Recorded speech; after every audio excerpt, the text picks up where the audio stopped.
To escape the storm, he enters an abandoned mansion, and his life changes completely. Marcus Thompson never imagined that an emergency call in the middle of the night would change his life forever. The 42-year-old telecommunications technician had just finished a job when he received an urgent call from dispatch. A mansion in the Blue Ridge Mountains had been without communication for 3 days, and the residents desperately needed someone to go up there to fix the problem. The rain was already falling hard when Marcus began the climb up the steep trail leading to the top of the hill. Carrying a heavy backpack of equipment and tools on his back, he fought against increasingly violent winds that seemed to try to push him back down the slope. Lightning cut across the dark sky with a frightening frequency, briefly illuminating the imposing silhouette of the mansion that rose at the mountaintop like a medieval castle lost in time. Marcus had received basic information about the place, an old residence built in the 1920s by a coffee baron, which now housed a family that preferred to live isolated from the city. No one from the company had been there in the last 2 years, and the few attempts at contact always resulted in last-minute cancellations by the owners. The wind howled between the rocks as Marcus climbed the last meters of the rocky trail, his frozen hands held tight to the ice axe he used to brace himself on the slipperier surfaces. The rain had turned to hail, and each little stone that fell seemed like a small rock thrown from the sky.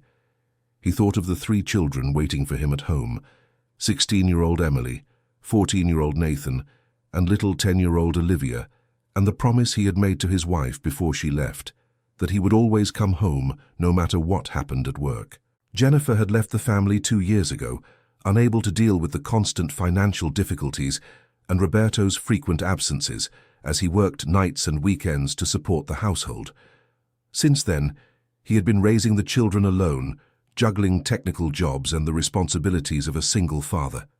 Every emergency call like this meant extra money that made all the difference in the tight budget. When he finally reached the mansion's gate, Marcus stopped for a moment to catch his breath. The building was even more imposing up close. 3 stories of dark stone with towers and Gothic windows that gave the building a solemn and intimidating air. Some windows were lit, contradicting the information he had received that the house was practically abandoned. He noticed that the gardens, though wild, showed signs of recent care in some areas. Marcus rang the bell several times, but the sound was lost in the roar of the storm. He decided to knock on the heavy carved wooden door, using all the strength he could muster. After long minutes, he heard slow footsteps approaching from the other side. The door opened just a crack, revealing the face of an elderly woman with graying hair, pulled into a tight bun. "Who are you? What do you want at this hour?" the woman asked in a rough, suspicious voice.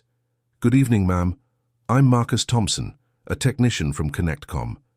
I received an emergency call informing me that you're having problems with your telephone and internet line." The woman looked at him with growing suspicion, examining every detail of his soaked appearance. "We didn't call any technician. There must be some mistake." "Ma'am, my records clearly show the call came from this address. I can show you the work order," Marcus tried to explain, pulling a wet paper from his jacket pocket. "I don't want to see anything." "Go away!" She began to close the door, but a particularly violent lightning bolt lit up the entire area, immediately followed by a deafening clap of thunder that made the house shake. "Please, ma'am, the storm is very severe. Can I at least stay on the porch until it lets up a bit?" The woman hesitated, looking at the sky that was unleashing its fury upon them. Another bolt of lightning split the darkness, this one closer than the last, making the air vibrate with static electricity. "Elizabeth, who's there?" shouted a younger woman's voice from inside the house.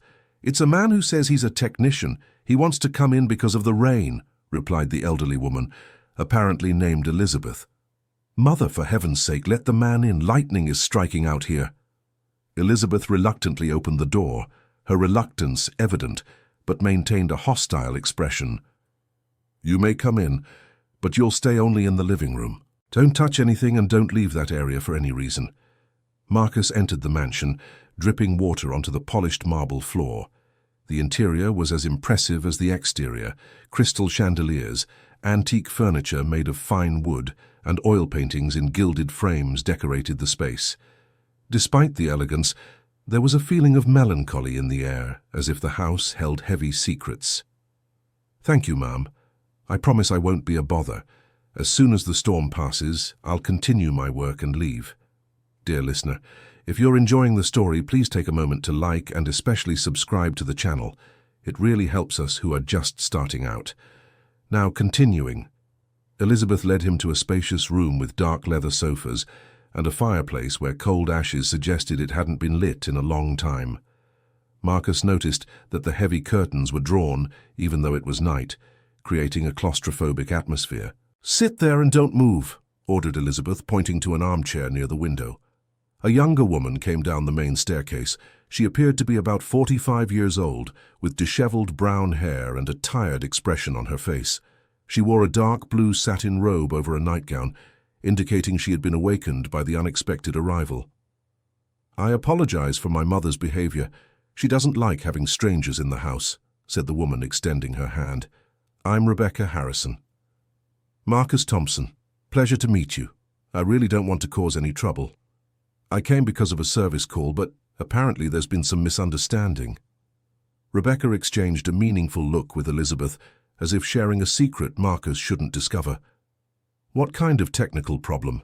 asked Rebecca, trying to sound casual. "Telecommunications system, landline, internet, cable TV. According to my records, you've been without service for 3 days. That's impossible." "Our devices are working perfectly," Elizabeth interjected sharply. Marcus noticed something odd in the two women's reaction. They seemed too nervous for a simple service visit, and their answers didn't match the urgency of the call he had received. "Can I check the distribution panel?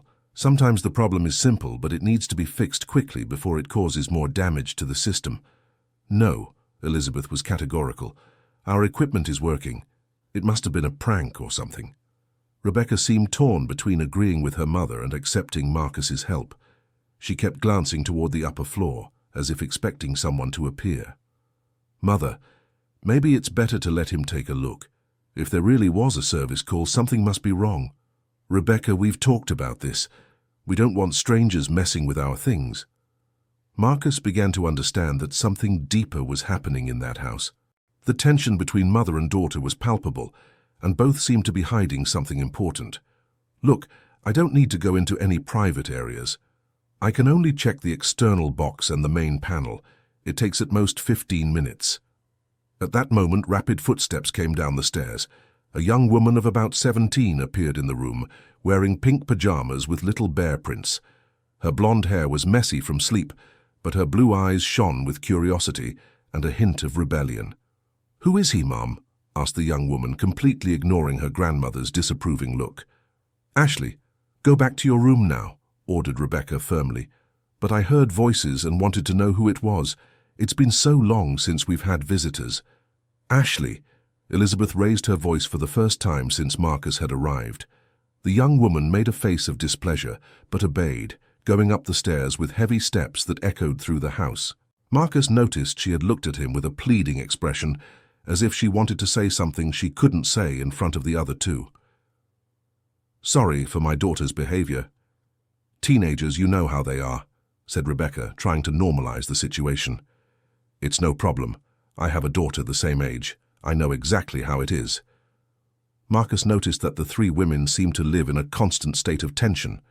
Elizabeth controlled every movement and word, Rebecca strained to keep the peace, and Ashley clearly felt suffocated by the oppressive atmosphere of the house. The storm continued to roar outside, with lightning illuminating the windows at regular intervals. Marcus realized it would be impossible to safely descend the mountain before dawn.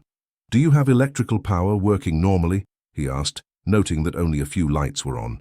"We have our own generator," Elizabeth replied curtly.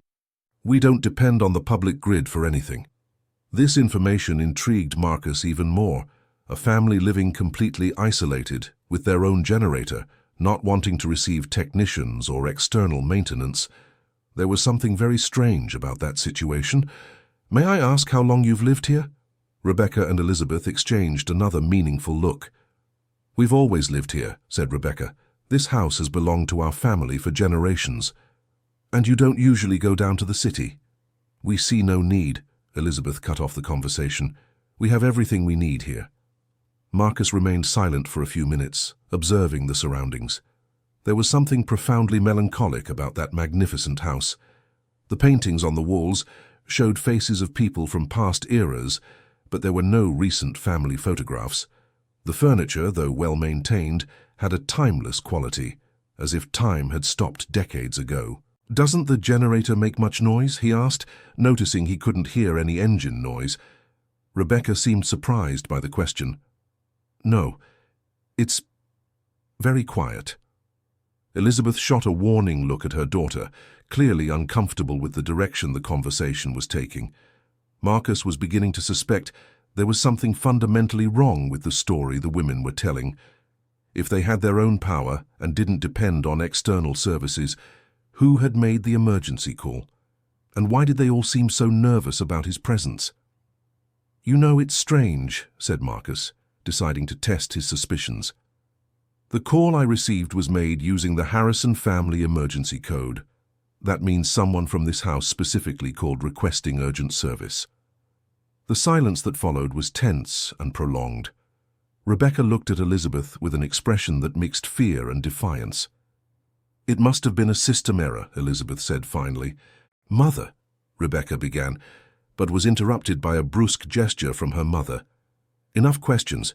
You may stay here until the storm passes, but we want no more conversation."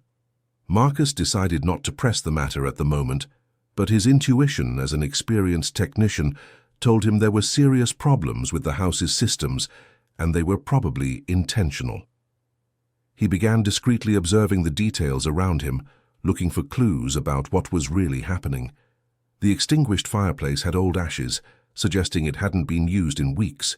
The curtains were too heavy for the climate, indicating a desire for total privacy. More importantly, he noticed there were no visible electronic devices in the room, no phone, no television, no digital clock. During the next hour, Marcus pretended to nap in the armchair while watching the movements of Rebecca and Elizabeth. They whispered to each other constantly, clearly discussing his presence. He noticed that Rebecca seemed to want to say something, but was constantly silenced by her mother.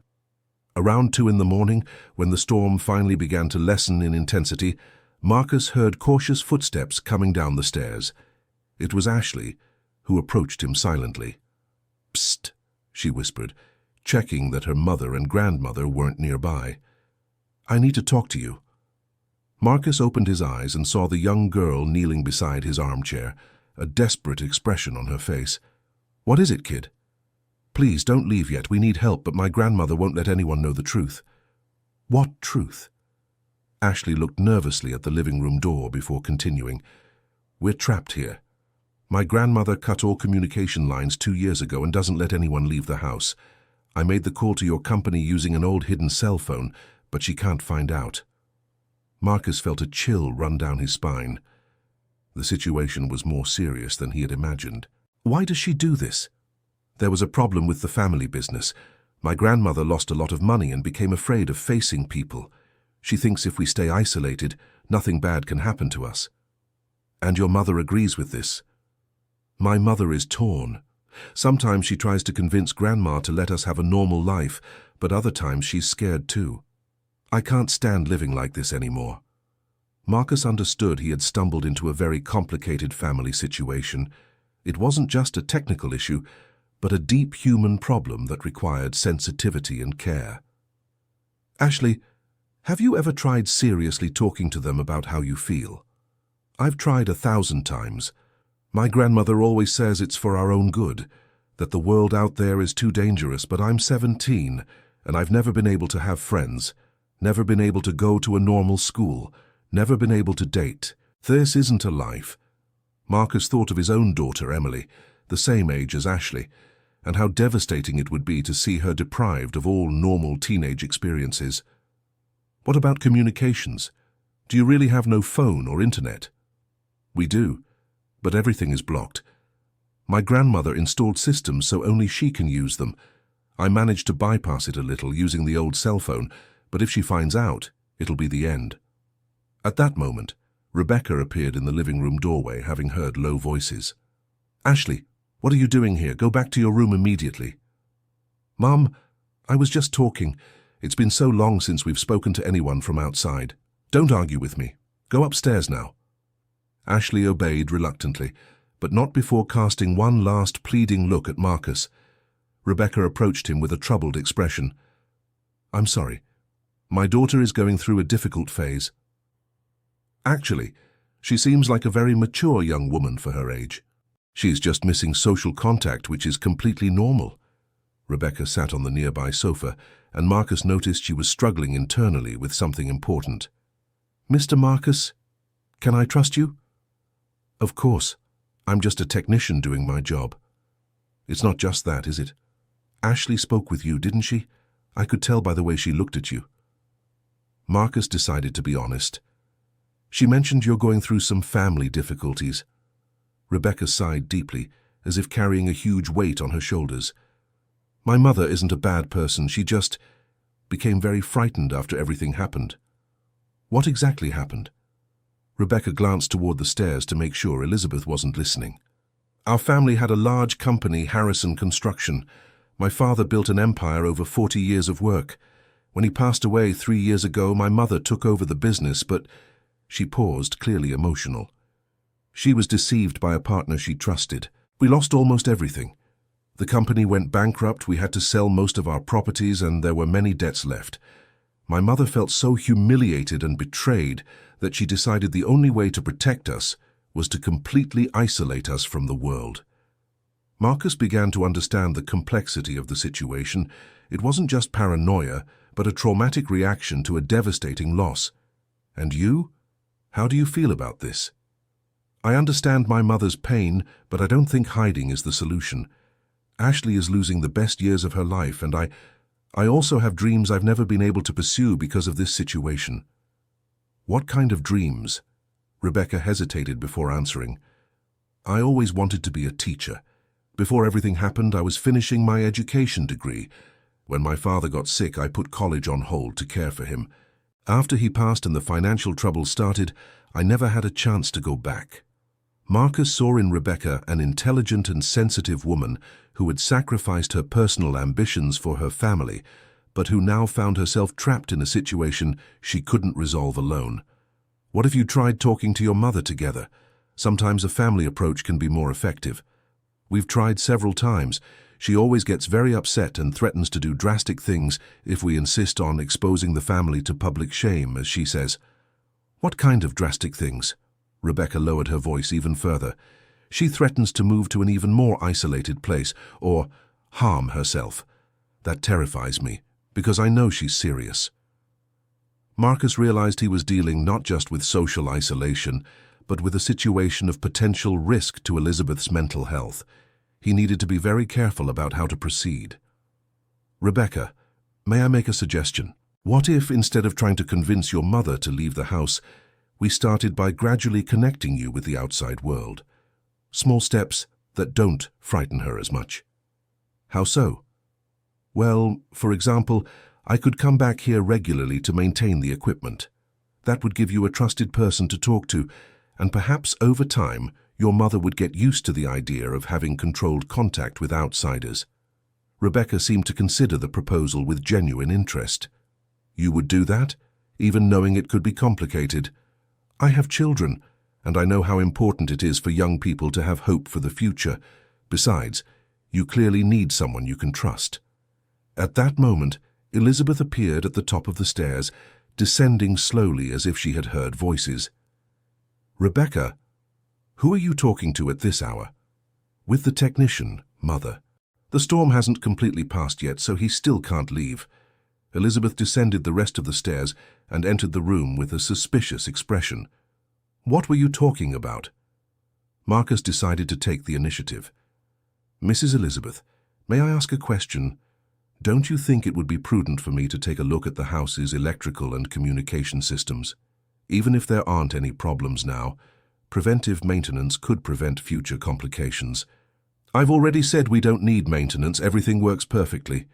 "With all due respect, Mom, this house is old and is in a mountainous region prone to strong storms like tonight's. Electrical systems can develop problems without warning, and when that happens, it can be dangerous." Elizabeth seemed to hesitate for the first time since Marcus had arrived.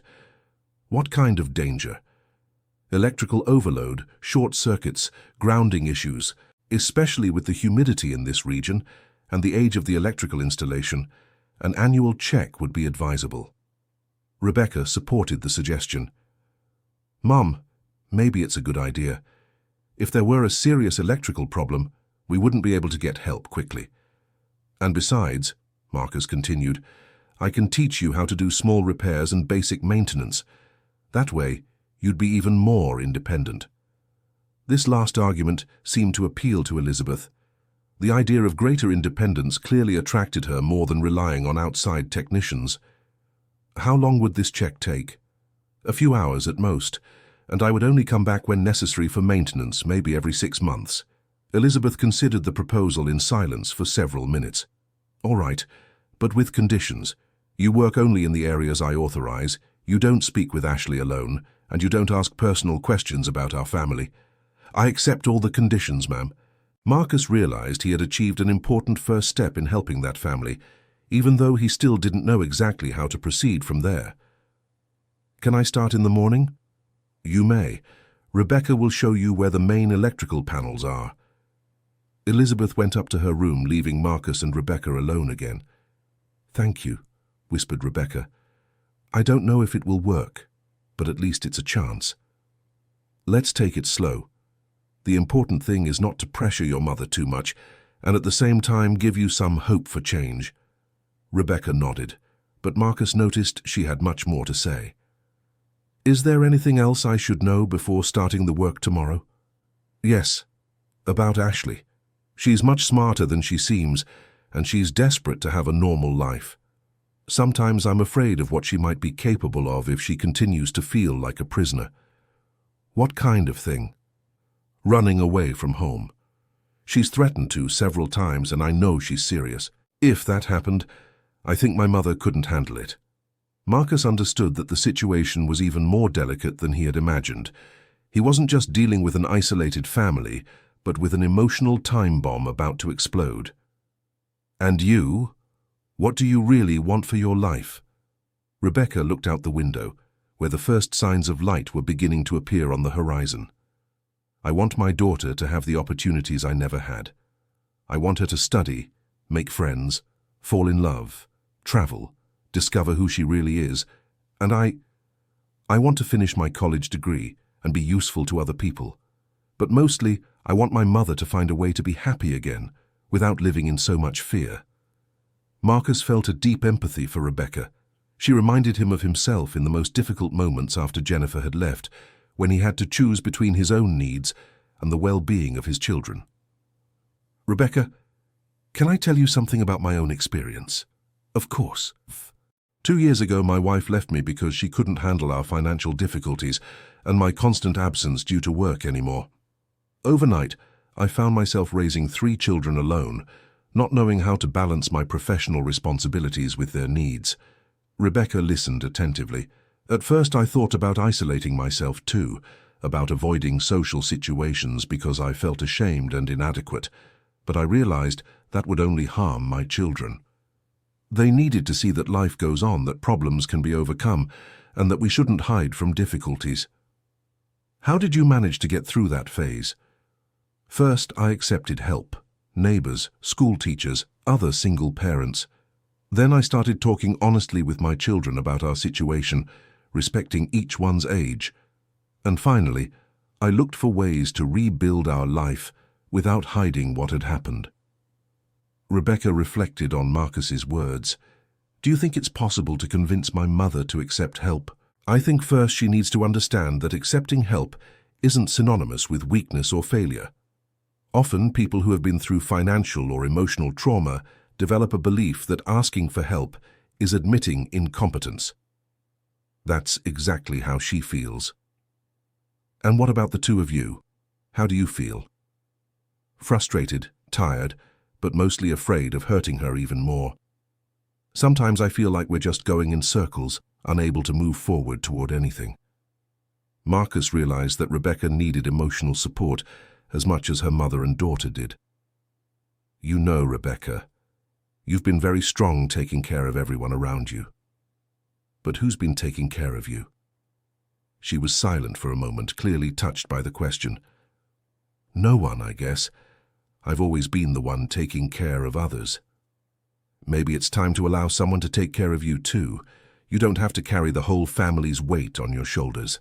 Rebecca began to cry silently, as if she had finally been given permission to express all the emotional exhaustion she had been accumulating. I'm sorry. It's just been so long since anyone asked me how I am. There's no need to apologize. It's completely normal to feel overwhelmed. Marcus offered a handkerchief from his pocket, and Rebecca accepted it gratefully.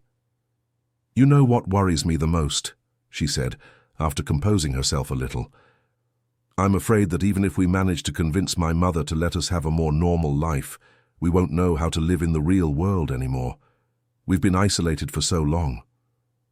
That's a valid concern, but you are intelligent and adaptable people. It might take some time to get used to it again, but with patience and support, it's possible. Do you really think you can help us?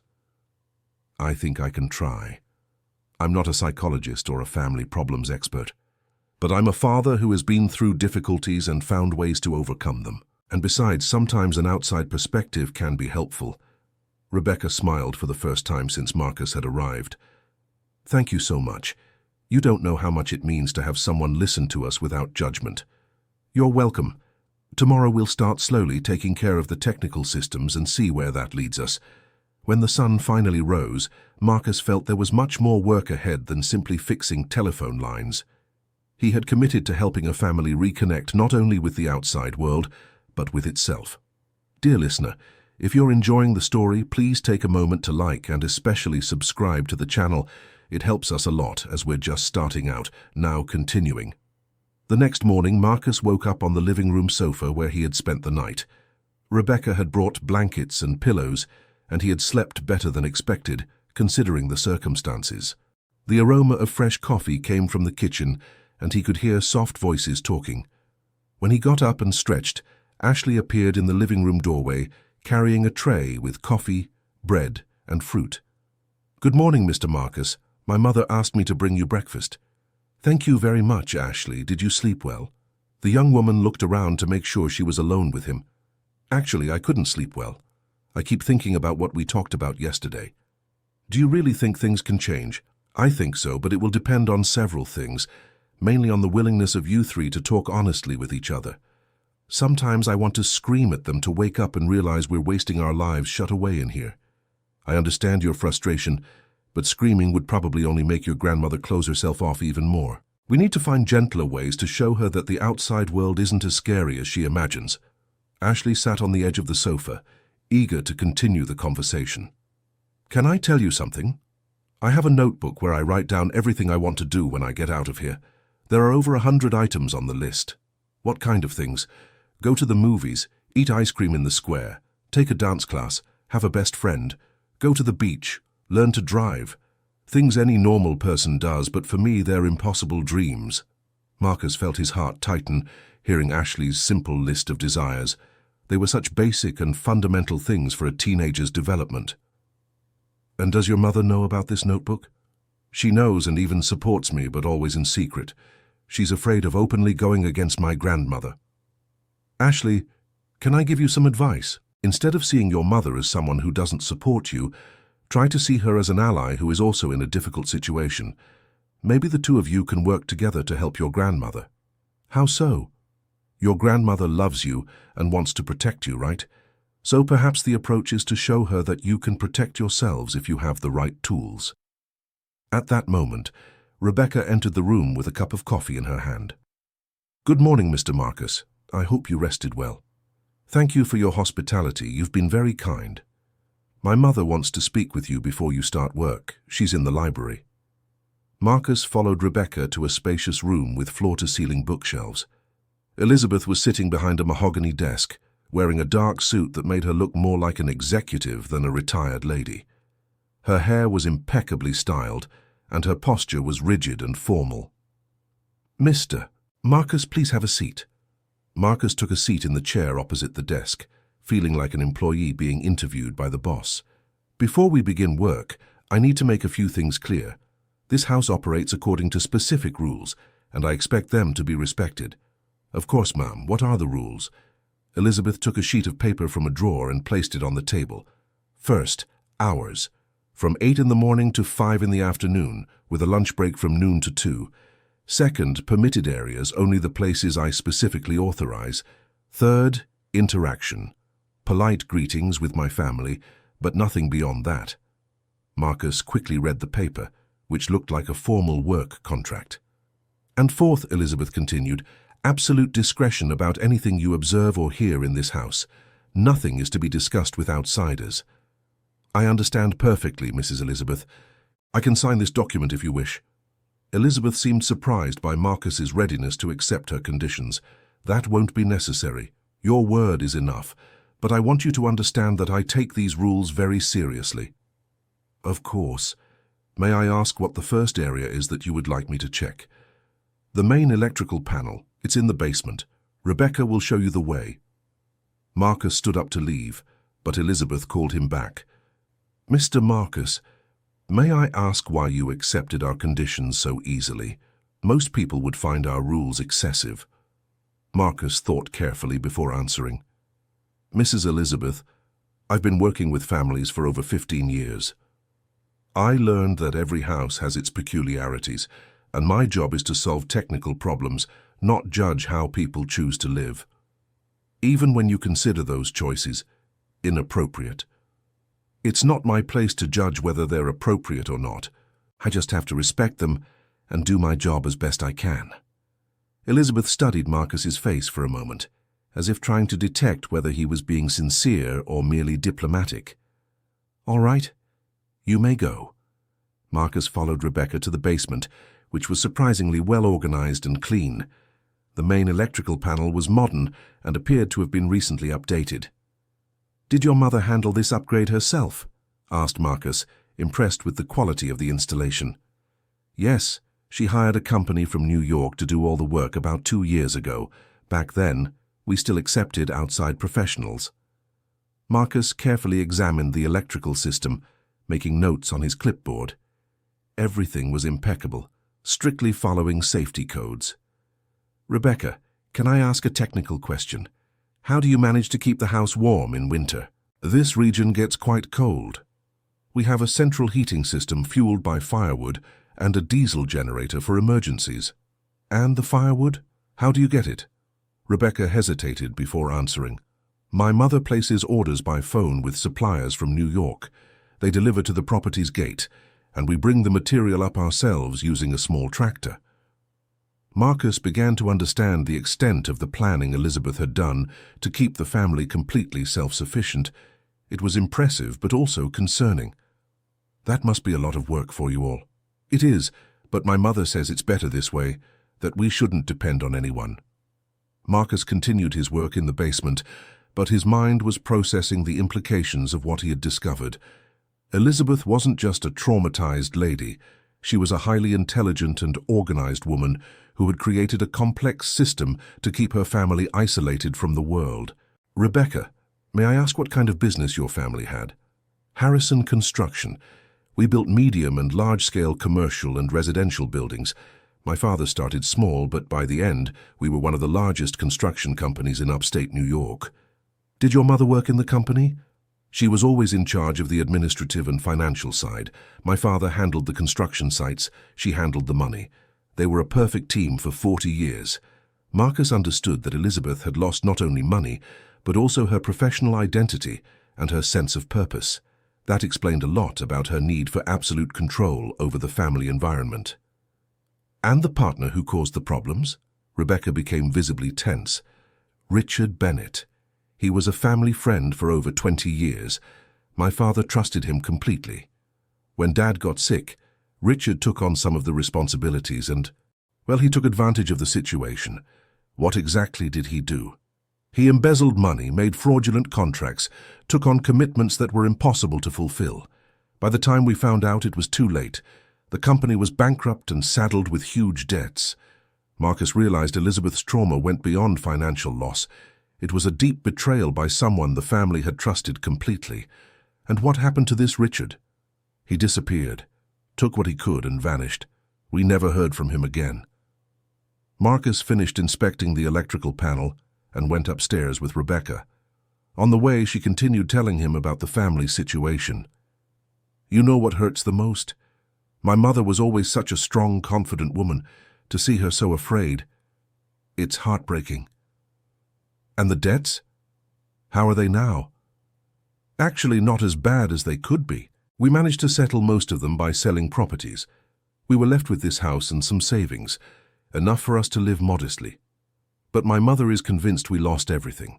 This information was crucial. If the financial situation wasn't desperate, then the family's isolation had more to do with emotional trauma than practical necessity." "Rebecca, does your mother know what the real financial situation is?" "I've been trying to explain it to her, but whenever the subject comes up, she gets very agitated and says, 'I can't understand the gravity of the situation.'" Marcus began to formulate a plan in his mind. If he could help Elizabeth get a more realistic view of her financial situation, perhaps he could also help her overcome the exaggerated fear of the outside world. When they returned to the main room, Marcus found Ashley organizing books on a shelf. She looked at him expectantly. "How's the work going?" asked the young woman. "Everything's working perfectly. Your grandmother did an excellent job keeping the systems in order." Ashley smiled, clearly proud of her grandmother's competence, despite all her frustrations with the family situation. She was always very good with these practical things. Before everything happened, she would solve any problem that came up. Marcus saw an opportunity. "Ashley, do you think it would be possible for me to talk to your grandmother about teaching you all some basic maintenance? That way you'd be even more independent." "That would be great. I've always wanted to learn these things, but she never wanted to teach me, saying it was dangerous." Rebecca supported the idea. "It would really be useful. Sometimes small problems become big because we don't know how to fix them." Marcus decided to propose the idea directly to Elizabeth. He found her in the kitchen, preparing lunch with the efficiency of someone used to taking care of everything alone. "Mrs. Elizabeth, may I make a suggestion?" She looked at him with a cautious expression. "What kind of suggestion?" "I've noticed you're very competent with technical issues and house maintenance. How about if I created a simple procedures manual that Rebecca and Ashley could use to fix small problems on their own?" Elizabeth stopped chopping vegetables and considered the proposal. "A manual?" "Yes. Basic instructions for changing fuses, checking the generator, doing small plumbing repairs. Things anyone can learn, but that make a big difference in the family's self-sufficiency." The idea clearly appealed to Elizabeth. Marcus had touched on something important, her desire to make the family completely independent. "You would do that?" "Of course. And if you want, I can personally teach them the most important procedures. That way you'd be sure everything is being done correctly." Elizabeth went back to chopping the vegetables, but Marcus could see she was processing the proposal. "How long would it take to prepare this manual?" "A few weeks. I would come back here periodically to observe the house's specific needs and create customized instructions." "And the cost?" "For the manual, no additional cost. I'd consider it part of the preventive maintenance service." Elizabeth nodded slowly. "All right, but I want to approve everything before you start any training." "Naturally." Marcus felt he had achieved another small breakthrough. The key to helping that family seemed to be working within Elizabeth's need for control, not against it. During lunch, Marcus observed the family dynamic. Elizabeth dominated the conversation, deciding all topics and controlling the pace of the meal. Rebecca contributed politely, but it was clear she was being careful not to contradict her mother. Ashley ate in silence, occasionally giving Marcus expressive looks. "Mr. Marcus," said Elizabeth, "what is it like to raise children alone? Rebecca mentioned you're a widower." Marcus noticed that Elizabeth was testing to see if he was trustworthy enough to be around her family. "Actually, I'm divorced. My ex-wife is alive, but she's not involved in raising the children." "And how do you manage to balance work and family?" "It's not easy. Sometimes I need to take the kids with me on less complicated jobs. Other times I rely on help from neighbors. The important thing is, they know they can always count on me." "Aren't you afraid of the dangers young people face nowadays?" Marcus understood this was the crucial question. Elizabeth wanted to know how he dealt with the same fears that tormented her. "I am afraid, yes, But I've learned that protecting your children doesn't mean isolating them from the world. It means teaching them to navigate the world with wisdom and care. How so? For example, my daughter Emily is the same age as Ashley. Instead of forbidding her from going out with friends, I teach her how to recognize dangerous situations and to always let me know where she is. Instead of hiding the world's problems from her, I explain what the real risks are and how to protect herself. Elizabeth seemed genuinely interested in the answer. And does that work? Most of the time, yes. Of course, sometimes they make mistakes, but that's part of learning. The important thing is that they trust me enough to tell me when something goes wrong. Ashley was clearly paying attention to every word of the conversation. Marcus saw in her eyes a mixture of hope and envy. And if something really bad happened, insisted Elizabeth, then I would be there to help them solve it. But if I kept them always isolated, they would never develop the skills needed to protect themselves when I'm not around. Rebecca gently intervened. That's an interesting perspective, Mother. Perhaps teaching is better than hiding. Elizabeth shot a warning look at her daughter, but Marcus noticed his words had planted a seed of reflection. After lunch, Marcus continued his work checking the house's communication systems. As he suspected, he discovered there was a signal jammer installed in the attic, preventing cell phones from working normally within the property. Rebecca, was this jammer installed recently? About a year ago. My mother said it was for our protection, to prevent malicious people from tracking our signals. Marcus understood that Elizabeth had gone far beyond simply cutting the phone lines. She had created a veritable electronic fortress to isolate the family. And do you know how to turn this off if necessary? Only my mother knows. She said that in case of a real emergency, she herself would take care of contacting the outside world. Marcus realized he had discovered one of Elizabeth's main tools of control. While that jammer was active, it would be practically impossible for Rebecca or Ashley to communicate with the outside world without her permission. During the afternoon, Marcus had the opportunity to observe more of the family routine. Elizabeth maintained a rigid schedule: morning cleaning, meal preparation, 2 hours of reading, physical exercise in the internal garden, and administrative tasks related to the family finances. Rebecca followed her own routine. She tended to plants in a homemade greenhouse, organized the library, and spent a lot of time writing in notebooks that Marcus imagined were diaries or perhaps material related to her interrupted pedagogy studies. Ashley seemed the most restless of the three. She wandered around the house, started several different activities but couldn't concentrate on any for long. Marcus recognized the signs of someone who felt trapped and bored. In the late afternoon, as Marcus was packing up his tools, Elizabeth approached him. "Mr. Marcus, I must admit your work has been very professional. I didn't expect to find someone so respectfully. Thank you, Mrs. Elizabeth. You have a very well-kept home. May I ask a personal question?" "Of course. Why did you really agree to come back here to do this manual? You must have more profitable and less complicated jobs." Marcus stopped arranging the tools and looked directly at Elizabeth. "Because I recognize a mother who loves her children and wants to protect them, and because I know what it's like to go through difficult times and feel alone in facing them." "You don't feel bothered by our way of life?" "Mrs. Elizabeth, it's not my place to judge how people choose to live. But I can say I see a family that loves each other, and that's more important than anything else." Elizabeth was silent for a moment. "Sometimes I wonder if I'm doing the right thing, if I'm really protecting my family, or just catering to my own fears." It was the first time Marcus had heard Elizabeth express doubts about her decisions. He chose his words carefully. "I think any mother asks herself those questions. The important thing is to always be willing to re-evaluate our choices when necessary." "How do you know when it's necessary?" "Perhaps when the people we love start to feel more trapped than protected." Elizabeth stared at him with an expression mixing surprise and reflection. "That's a very direct answer. I'm sorry if I was rude." "No, you weren't. In fact, it's been a long time since anyone has spoken to me with such honesty." Marcus realized Elizabeth was more open to sincere conversation than he had imagined. "Mrs. Elizabeth, may I make an observation? You are clearly a very intelligent and capable person. I'm sure any decision you make will be carefully considered. I don't always make good decisions, Mr. Marcus. Sometimes fear makes me choose the easiest path, not necessarily the best one. And you think keeping your family here is the easiest path? Elizabeth laughed bitterly. Actually, it's a lot of work. It would be much simpler if we could rely on normal services, go to the supermarket, have a common life. Then why?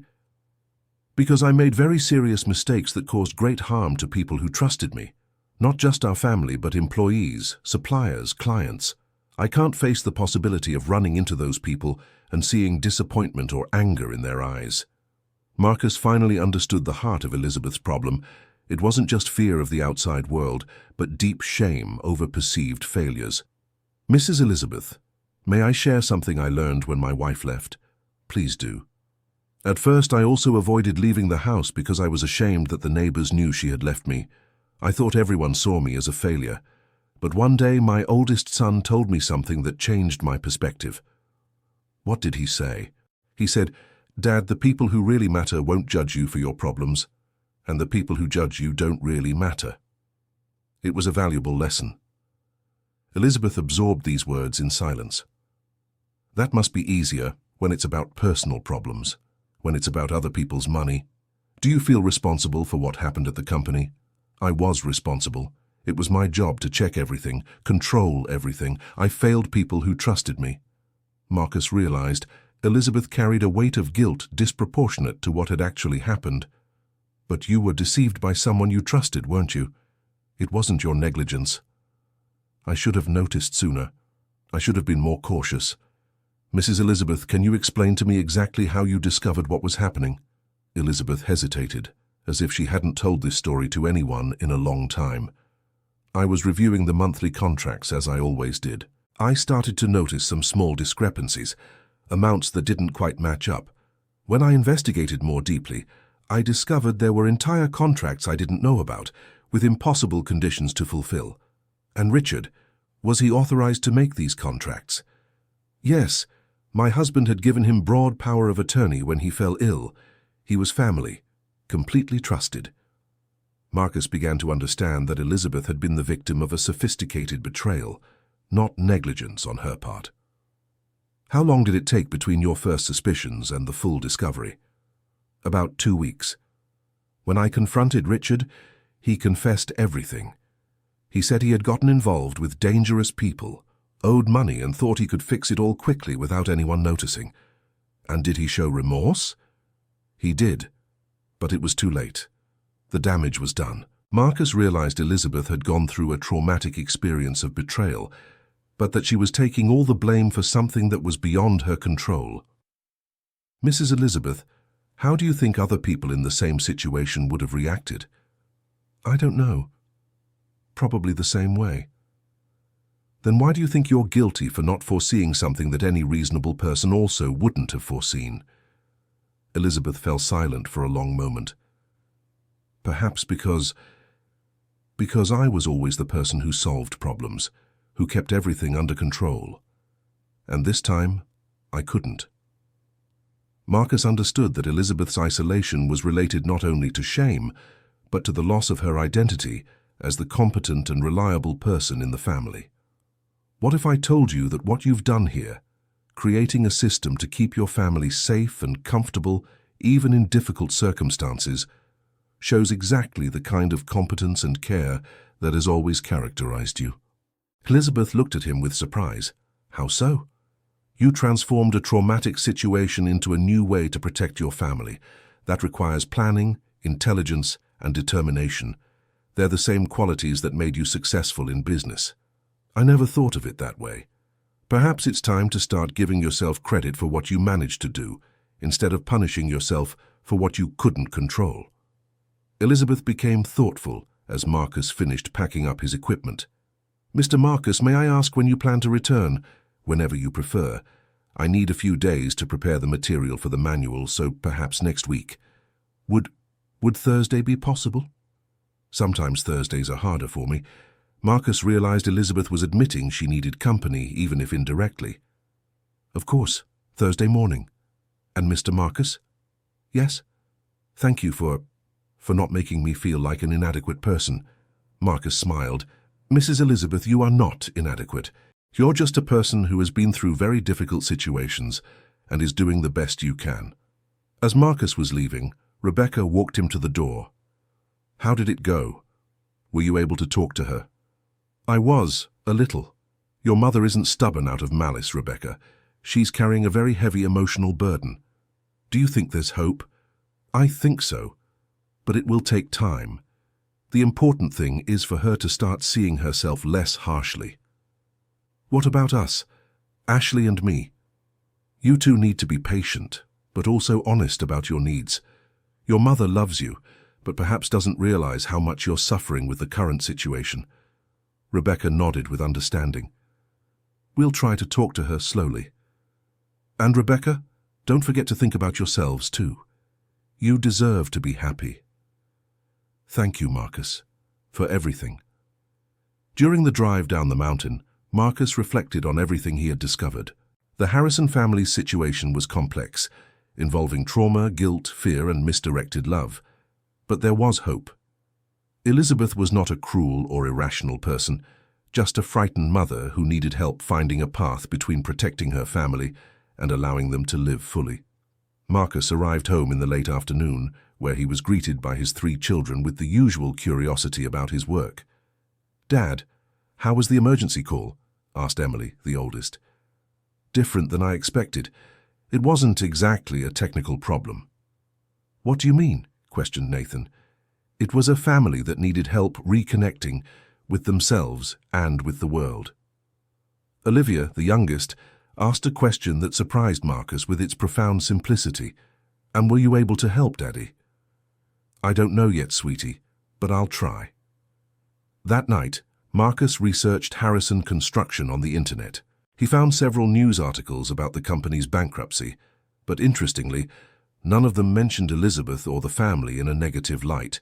The reports focused mainly on the irregularities committed by Richard Bennett and treated the family as victims of the situation.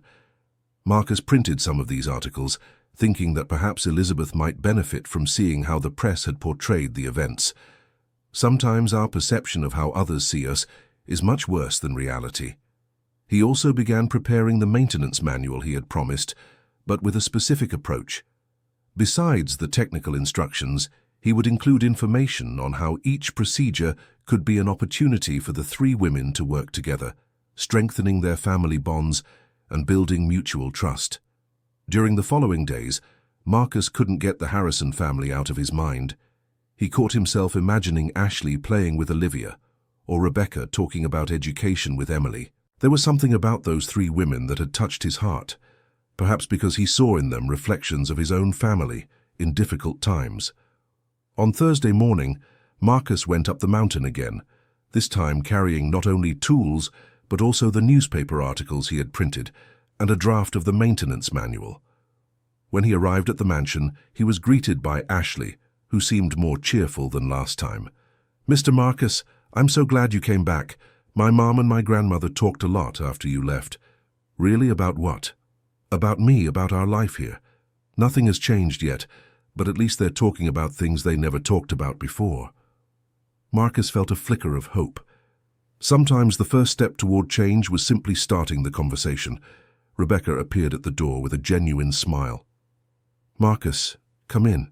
We made fresh coffee and my mother is eager to see the manual. When Marcus entered the library, he found Elizabeth studying papers scattered on the desk. She looked up and he noticed she seemed less tense than during his last visit. Mr. Marcus, did you bring the material? I did, and also a few things I thought might interest you. Marcus placed the draft manual and the newspaper articles on the table. Elizabeth looked at the papers with curiosity. What are these articles? Reports about the construction company case. I thought you might like to see how the situation was reported in the press. Elizabeth picked up one of the articles with hands that trembled slightly. She began to read silently, and Marcus could see her expressions changing as she absorbed the content. They don't blame me, she said softly, almost to herself. In fact, all the articles make it clear that the family was a victim of fraud.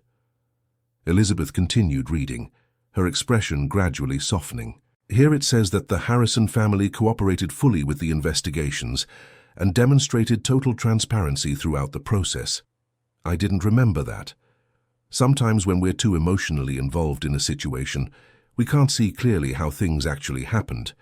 Elizabeth finished reading all the articles and remained silent for several minutes. Mr. Marcus, can I confess something? Of course. I never read these articles when they were published. I was too afraid of what I would find. And now I realize I created a much worse version of reality in my mind. Marcus felt he was witnessing an important moment in Elizabeth's journey. What about the manual? She asked, changing the subject, perhaps to better process the information. Marcus opened the notebook where he had outlined the instructions. I organized it by categories: basic electrical maintenance, simple plumbing, and generator care. But I also included suggestions on how to turn these activities into family learning moments. How so?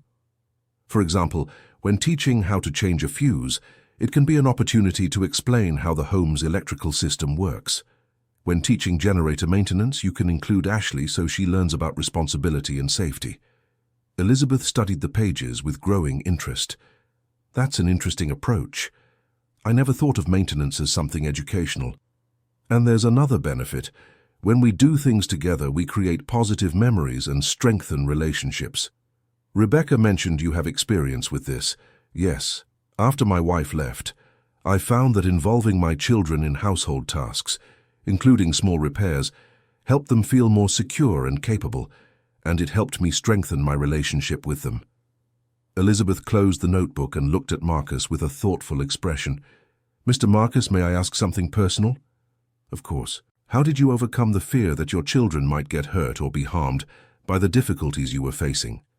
It was a deeply personal question, and Marcus realized Elizabeth was genuinely trying to understand how to balance protection with freedom. It was a gradual process. First, I accepted that I can't control everything that happens to them. Then, I focused on teaching them to make good decisions on their own. And finally, I learned to trust them and the upbringing I'm providing. But what if something truly bad happens? Then I'll be there to help them through it. But if I keep them isolated all the time, they'll never develop the emotional resilience needed to face life's challenges. Elizabeth nodded slowly. That's a very different philosophy from mine. It's not necessarily different, Mrs. Elizabeth. You want to protect your family just like I do. The difference might be in the methods. At that moment, Rebecca and Ashley entered the library carrying a tray with coffee and cookies. How is the manual presentation going? Asked Rebecca. Very well. Mr. Marcus included some very interesting ideas on how to turn maintenance into family activities. Ashley lit up at the possibility. Does that mean I could learn to handle these things too? Elizabeth hesitated before answering. Perhaps, if it's done very carefully and with supervision. Marcus saw an opportunity. How about we start today with something simple? I can teach a basic generator check. It's safe and useful. Today? Elizabeth seemed surprised. If you allow it, it's better to learn by doing than just reading instructions. Rebecca enthusiastically supported the idea. That would be great, Mom. I've always wanted to understand how that thing works. Elizabeth looked at the three people in front of her, all awaiting her decision. Marcus realized it was an important moment. She could choose to maintain absolute control or take a first step toward sharing responsibilities. All right, she said finally, but with all safety precautions. Naturally, agreed Marcus. The generator was in a small shed behind the main house. It was a good quality diesel model, well maintained, and showing signs of regular upkeep. First, explained Marcus, let's understand how it works. Rebecca, can you tell me what you think happens when we start the generator? Rebecca thought for a moment. It transforms fuel into electricity. Exactly. And Ashley, why do you think we need to do regular maintenance? So it doesn't break? Replied the young woman uncertainly. Right, and also to make sure it works when we really need it. Marcus guided the three women through the basic procedures, checking the oil level, examining the fuel, testing the safety systems. Elizabeth proved naturally competent and asked smart technical questions. Rebecca was careful and methodical. Ashley was clearly excited to finally be learning something practical and useful. "Now," said Marcus, "let's do a practical test. Ashley, would you like to try starting the generator?" The young woman looked at her grandmother, who nodded reluctantly. "What do I do?" Marcus guided her through the steps, with Elizabeth watching each movement closely. When the generator roared to life, Ashley let out a small shout of joy. "I did it! I really did it!" Rebecca applauded, and even Elizabeth smiled. "Very good, Ashley. Now let's learn how to shut it down properly." For the next hour, Marcus taught various basic checks, always involving the three women and encouraging questions. He noticed that working together was creating a positive dynamic among them. "You know," Elizabeth said during a pause, "it's been a long time since we've done something together like this." "It's true," agreed Rebecca. "Usually each of us is busy with our own tasks." "I liked it," declared Ashley. "I feel truly useful." Marcus realized his approach had been right. Instead of focusing on family problems, he had created a positive shared experience. "And now?" asked Elizabeth. "What would be the next step? How about we check the basic hydraulic system, the water pump and the main connections? Can we do that now?" "If you'd like." Elizabeth looked at Rebecca and Ashley, who were clearly enthusiastic about the possibility of continuing to learn. "Let's go then." For the rest of the morning, Marcus continued teaching basic maintenance, always focusing on how the three could work as a team. He noticed subtle changes in the family dynamic. Elizabeth was less controlling, Rebecca more confident, and Ashley more engaged. At lunchtime, Elizabeth made a surprising invitation. "Mr. Marcus, would you like to have lunch with us? I prepared more food than usual." Marcus accepted, happy to see that Elizabeth was feeling more comfortable with his presence. During the meal, the conversation was more relaxed than on previous visits. Elizabeth even asked a few questions about Marcus's life and his children. "How do your children handle the fact that you work so much?" she asked. "They sometimes complain, especially when I have to cancel something we had planned. But I try to explain that it's necessary for our financial security, and they understand." "And do they help around the house?" "Yes, each has responsibilities suitable for their age. Emily handles the grocery shopping, Nathan helps with small repairs, and Olivia organizes her own things." Ashley paid special attention to this part of the conversation. "What's it like, going out alone to do the shopping?" she asked. Marcus realized she was imagining what that freedom would be like. "It's a responsibility, but also a way to learn to make independent decisions. Emily feels proud that she can manage the money and choose the best products." "It must be liberating," murmured Ashley. Elizabeth noticed her granddaughter's wistful tone. "Ashley, would you like to have more responsibilities here at home?" The question surprised everyone at the table. You would let me?" "Maybe it's time we start dividing up the tasks more. What do you think, Rebecca?" Rebecca almost choked on her food. "Of course, Mom, that would be great." Marcus noticed that the morning maintenance exercises had created an environment conducive to this kind of conversation. "What kind of responsibilities were you thinking?" he asked. "Well," said Elizabeth, "Ashley could start taking care of the generator maintenance since she learned today, and maybe help with the online shopping we do." Ashley could barely contain her excitement. "Really? I can really do that?" "With supervision, of course, but yes." Marcus saw that Elizabeth was taking the first steps to share control, even if in a limited way. "And Rebecca," he asked, "is there something you'd like to take on or take back?" Rebecca thought carefully before answering. "Actually, I've been thinking for a long time about organizing our financial situation better, maybe creating more detailed spreadsheets, understanding our expenses and possibilities better." "You know how to do that?" asked Elizabeth, clearly interested. "I learned in college before I dropped out, and I've always liked numbers." Marcus realized Rebecca was indirectly offering to help Elizabeth have a more realistic view of their financial situation. "That would be very helpful," said Elizabeth. "Sometimes I get confused with all the numbers. I can start this week if you want. I'd like that very much." After lunch, Marcus continued working on the manual, but now with the active participation of the three women. They made suggestions, added specific details about the house, and even proposed a monthly maintenance schedule they could follow together. "You know," Elizabeth said at one point, "it's been a long time since I've felt useful like this."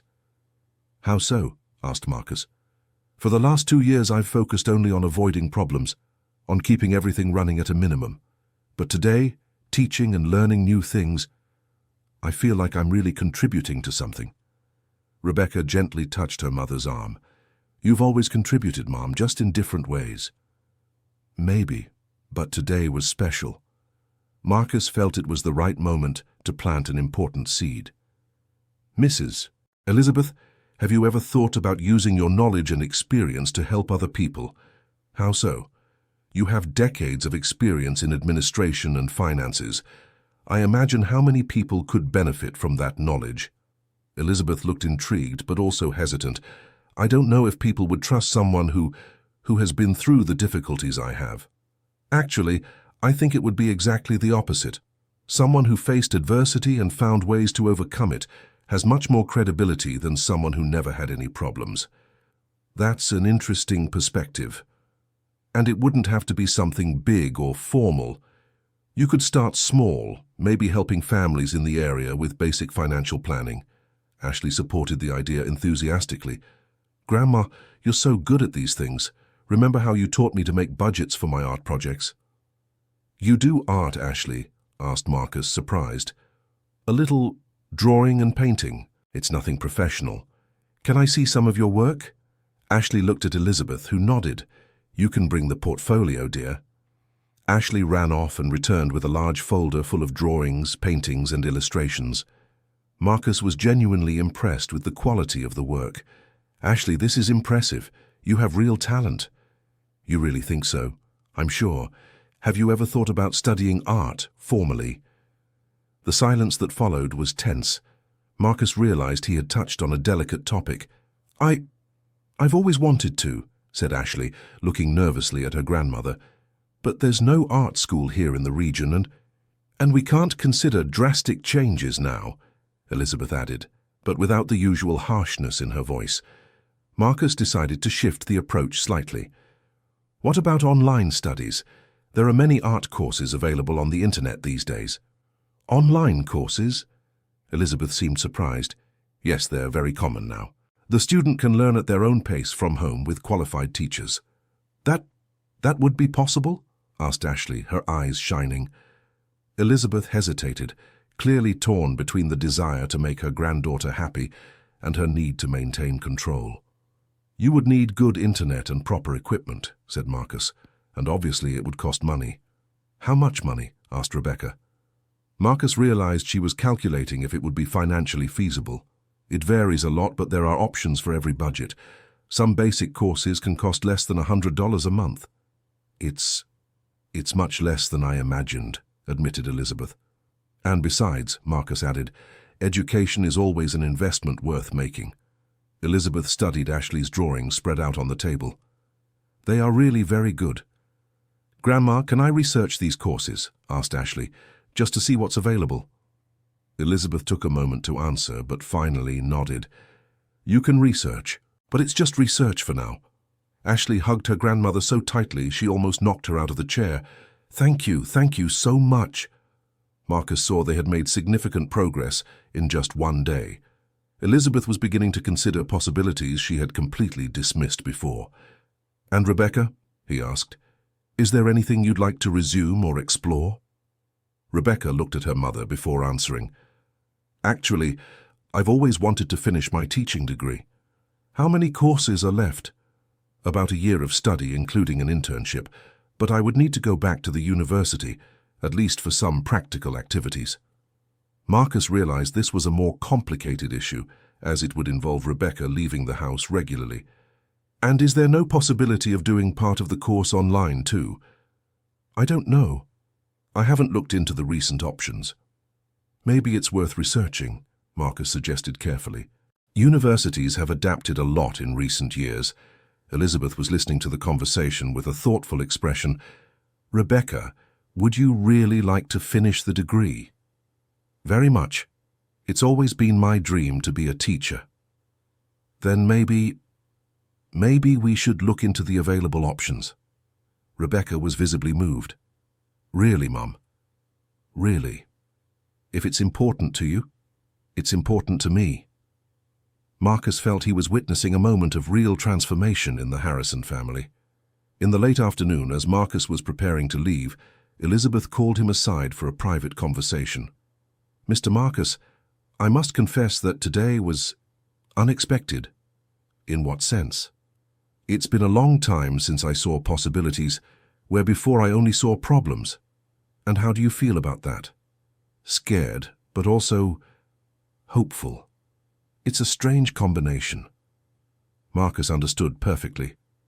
It's natural to feel fear when we consider changes, even positive changes. The question is, how do I know if I'm making the right decisions? How do I make sure I won't harm my family again? Mrs. Elizabeth, may I make an observation? Today I saw you teaching, learning, listening to your daughters, and considering their needs. That doesn't seem like someone who makes rash or irresponsible decisions to me. But what if I'm fooling myself? What if the outside world is truly dangerous for us? What if it isn't? What if you're missing important opportunities out of fear of risks that may not even exist? Elizabeth reflected on this. It's a frightening prospect from both sides. True, but therein lies the beauty of making gradual changes. You can test the waters slowly, see how you feel, and you can always pull back if needed. How do you start something like that? How about with the online courses we discussed? Ashley could start with art. Rebecca could look into pedagogy. They'd be small, controlled steps, but toward their dreams. And if they like it and want more, then you decide together what the next step is. The important thing is that it's a family decision, not an imposition from either side. Elizabeth nodded slowly. Will you come back next week? If you'd like. There are still a few items from the manual we can explore. I'd like that very much. And Mr. Marcus, thank you for everything. You're welcome, Mrs. Elizabeth. Thank you for allowing me to get to know your family. During the drive down the mountain, Marcus reflected on the day's progress. He had managed to plant important seeds. Elizabeth was questioning her own limitations. Rebecca was considering picking up her dreams again, and Ashley had real hope of studying art. But Marcus knew the work was just beginning. Real change would take time, patience, and many more conversations. The Harrison family had lived in isolation for 2 years, and breaking that pattern wouldn't be simple or quick. Arriving home, Marcus found his children doing homework in the kitchen. "How was it today, Dad?" asked Emily. "Productive. I think I helped a family start to believe in themselves again." "How so?" Nathan was always direct with his questions. Sometimes when people go through big difficulties, they forget they are capable of overcoming challenges and achieving good things. "And you reminded them?" asked Olivia. "I tried, mainly by showing them they were already doing many things right. They just didn't realize it." Marcus thought perhaps his own children could benefit from meeting the Harrison family at some point. Ashley especially could benefit from friendships with young people her own age. But that was an idea for the future. For now, the important thing was to continue building trust and opening possibilities gradually. The following Thursday, Marcus went up the mountain again, but this time he was greeted by a noticeably different atmosphere. The curtains in the main room were partially open, letting in natural light. There were fresh flowers in a vase, and Marcus could hear soft music coming from somewhere in the house. "Mr. Marcus!" Ashley ran to greet him, clearly excited. "I have so many things to tell you." "What happened?" "I researched online art courses, and I found a perfect one. It's from a school in New York, and I can start whenever I want."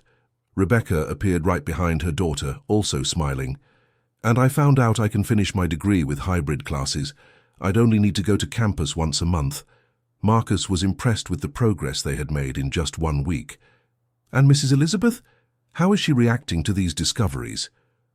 "Actually," said Elizabeth, appearing in the main room, "I'm trying to understand how I could have underestimated the possibilities that exist today so much." She looked different, more relaxed, in more casual clothes, and with a sparkle in her eyes that Marcus hadn't seen before. Did you research as well?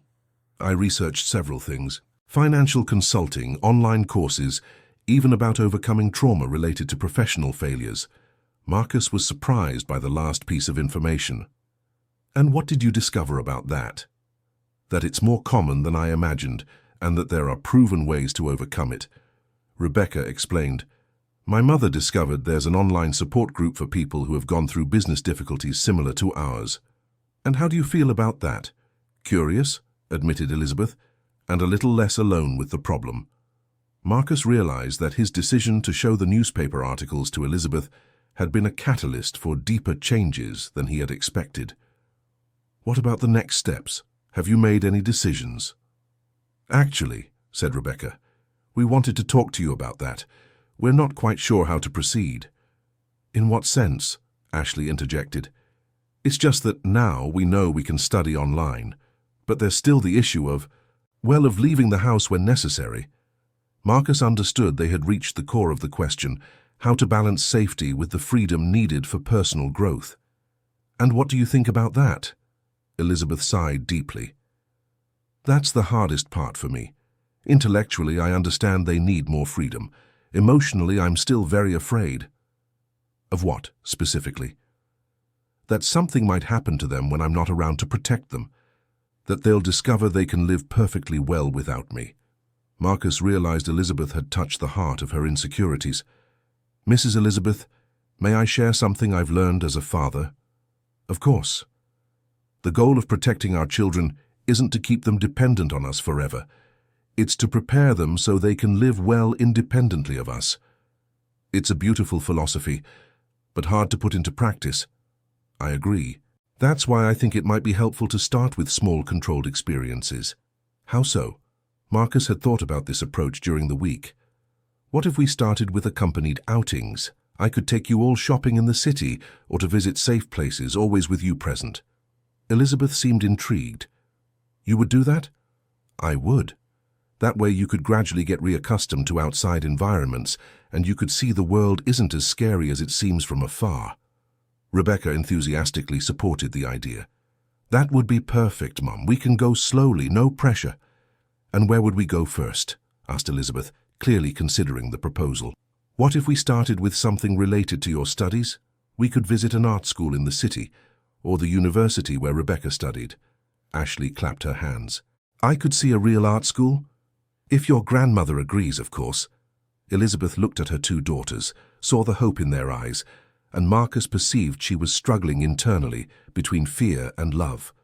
All right, she said finally, but with conditions. We all go together, we don't stay long, and if I feel uncomfortable, we leave immediately. I accept all conditions, said Marcus. And when can we go? Asked Rebecca. Elizabeth hesitated. What about Saturday? That way we have time to prepare ourselves mentally. Marcus smiled. Saturday is perfect. For the rest of the morning, Marcus worked on the manual with the three women, but noticed they were clearly excited and nervous about the prospect of Saturday's outing. Mr. Marcus, asked Ashley, how should we dress to go to the city? It's been so long since we've gone out. Casually. There's no need for anything special. And if people recognize us? Asked Elizabeth, revealing one of her main worries. And if they do? Most people are worried about their own lives, and those who remember what happened with the construction company probably have sympathy, not anger. Rebecca touched her mother's arm. Mom, remember the articles Marcus brought? They all spoke of our family with respect. That's true, but it's still frightening. Marcus understood he needed to help Elizabeth develop strategies to handle her anxiety. Mrs. Elizabeth, what if we create a plan? Decide exactly where we're going, how long we'll stay, and have a strategy if you feel uncomfortable. What kind of strategy? Signals you can give to Rebecca or Ashley if you want to leave somewhere. Specific places to stop if you need a moment to collect yourself. A flexible itinerary that allows for changes if necessary. Elizabeth seemed relieved with the idea of having control over the situation. That would help me a lot. During lunch, they planned Saturday's outing in detail. First, they would go to the art school for Ashley to see the facilities and speak with a professor. Then they would stop by the university for Rebecca to get information about resuming her course. Finally, They would do basic grocery shopping at the supermarket, something Ashley had never done. "And if I manage to control myself well in these places," said Elizabeth, "maybe we can think about other activities in the future." "Like what?" asked Rebecca. "Well, perhaps I could start that consulting idea Marcus mentioned, but first I need to see if I can become comfortable around other people again." Marcus was impressed with Elizabeth's mental progress. In just 2 weeks, she had gone from complete isolation to considering future professional activities. On Friday, Marcus received a call from Rebecca. "Marcus, can you come earlier tomorrow? My mother is very nervous, and I think it would be good if you were here to help her calm down before we leave." "Of course. What time do you think is best? Around 9 in the morning? That way we can have coffee together and talk before heading into the city." "Perfect. And Rebecca, how are you and Ashley feeling?" "Nervous, but excited. It's strange. I almost forgot what it's like to leave the house for normal activities." "That's completely natural. You'll remember quickly." On Saturday morning, Marcus arrived at the mansion to find the 3 women clearly anxious, but also excited. Elizabeth was dressed more carefully than usual. Rebecca had done her hair differently, and Ashley could hardly stand still. "Good morning, everyone. How are you feeling?" "Terrified," admitted Elizabeth with a nervous laugh. "That's normal. The first time is always like this." Marcus spent some time talking with them about what to expect, how to handle social situations after long isolation, and reminding them that they had total control over the experience. "Remember," he said, "if at any point anyone wants to return home, we return. No questions, no judgments." Elizabeth seemed reassured by this guarantee. The drive down the mountain was quiet, with the 3 women observing everything intently, as if they were seeing the world for the first time. Marcus realized that, in a way, they really were. "It's changed so much," murmured Rebecca, as they passed a commercial area that had expanded in the last 2 years. "The world keeps evolving," said Marcus softly. "But the fundamentals remain the same. People working, families living, communities supporting each other." The first stop was at the Austin School of Visual Arts. Marcus had called ahead to explain the situation, and the principal, Michelle, welcomed them with great sensitivity. "Ashley, it's a pleasure to meet you," said Michelle, after Marcus made the introductions. "Marcus told me about your artistic talent." "Thank you for having us," replied Ashley, clearly nervous but trying to be polite. Michelle led the group through the school's facilities: painting studios, sculpture rooms, digital design labs. Ashley absorbed every detail with shining eyes. "And the students?" she asked. "What are they like?" "Diverse. We have people of all ages and backgrounds. What unites everyone is a passion for art." Elizabeth watched the interaction between Michelle and her granddaughter attentively. "And what about the online courses you mentioned?" "We have several options. Ashley could start with our basic Artistic Foundations program, which combines online classes with some optional in-person sessions." "In person?" Elizabeth became visibly tense. "Completely optional," Michelle clarified quickly. "Many students complete the entire course online. The in-person sessions are only for those who want additional social interaction." Marcus saw that Elizabeth was struggling between Ashley's enthusiasm and her own fears. "How about we start with just the online classes?" he suggested. "And then, if Ashley wants to and you feel comfortable, you can consider some in-person activities." "Would that work?" Elizabeth asked Michelle. "Perfectly. In fact, some of our best students started that way." Elizabeth looked at Ashley, who was clearly enamored with the school's environment. "All right," she said. "We can start with the online classes." Ashley hugged her grandmother with such enthusiasm she nearly knocked her over. "Thank you, Grandma. Thank you so much." Marcus realized Elizabeth was beginning to understand that making her family happy wasn't incompatible with keeping them safe. The second stop was at Colorado River Valley University, where Rebecca had studied. The campus was bustling with students coming and going, and Marcus noticed Rebecca watching everything with nostalgia and longing. "Has it changed much?" asked Elizabeth. "Some things, but the essence is the same," replied Rebecca.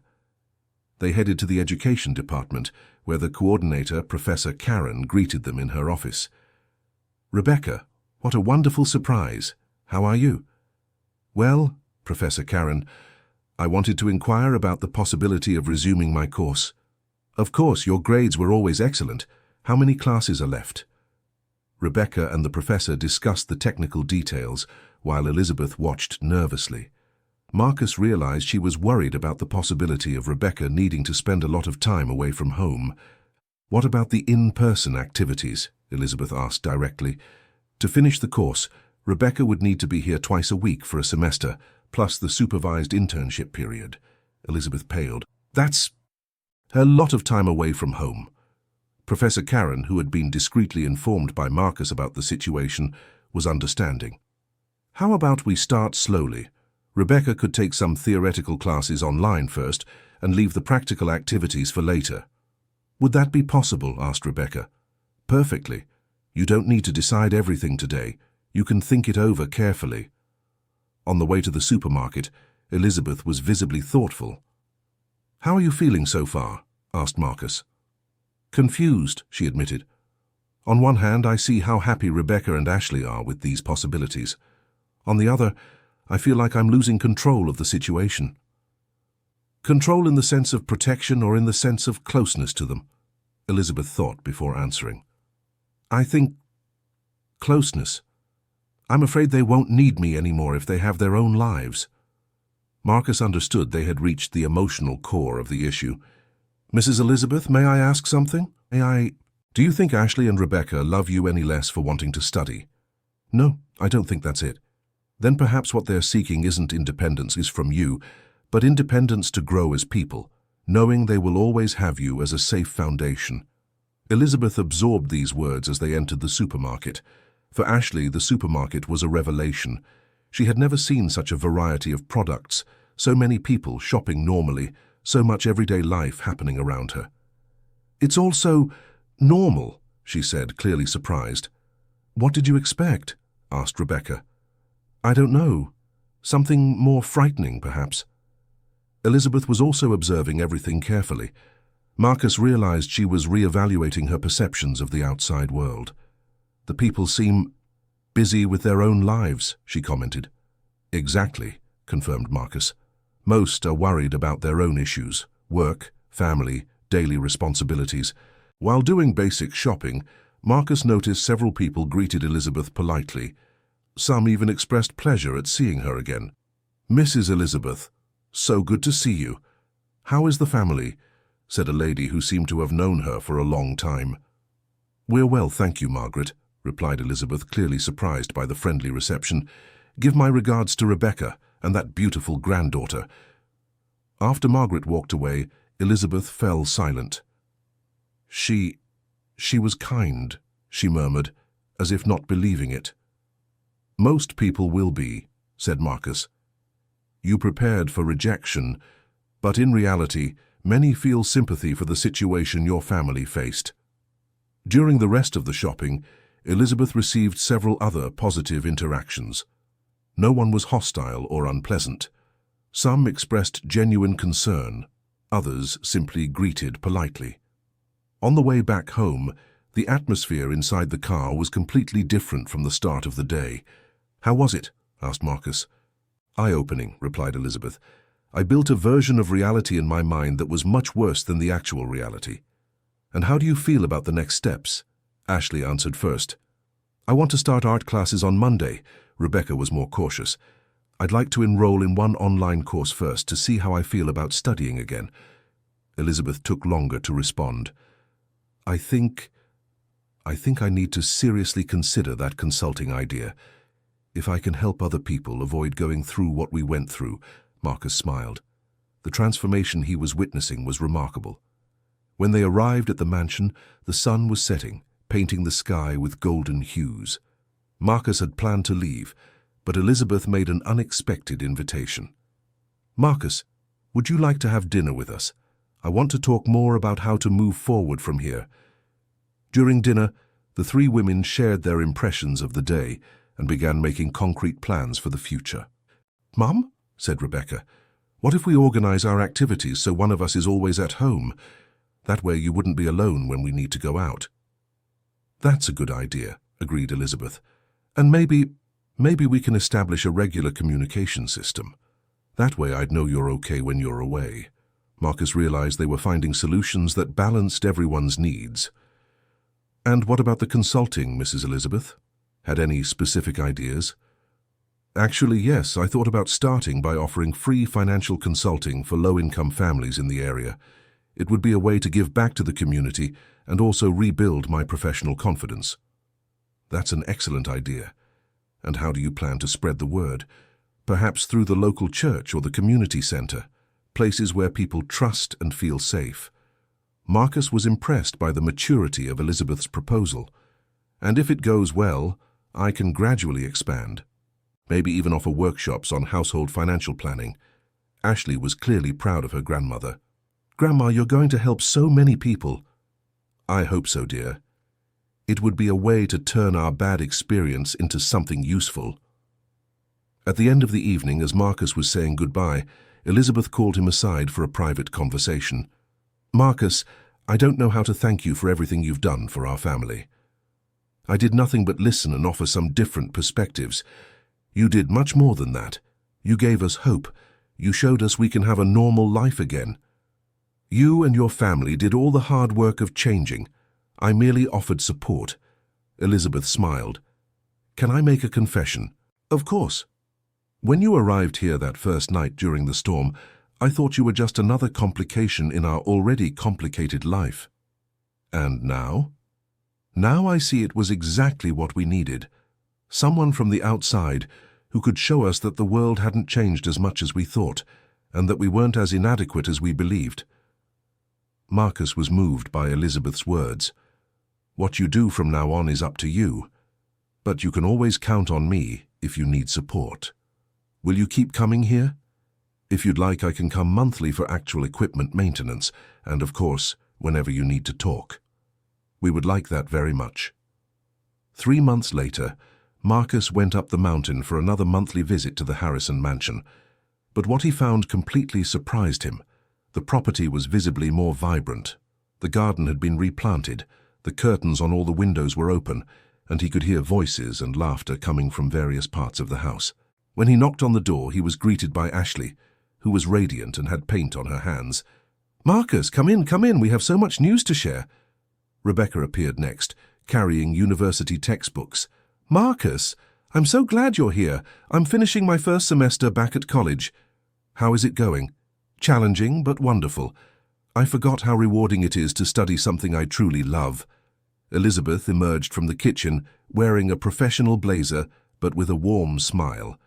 Marcus, you arrived at the perfect time. I was preparing materials for my workshop tomorrow. Workshop? Yes. I'm offering free financial consulting at the community center. This will be the 3rd workshop, and I already have a waiting list. Marcus was impressed by the complete transformation. And how are you all feeling with all these changes? At first it was difficult, admitted Elizabeth. But I discovered that keeping busy helping other people makes me forget my own worries. And the fears about the family's safety. They still exist, she said honestly, but I've learned to deal with them more rationally. Rebecca calls me whenever she arrives at the university and when she's coming back home.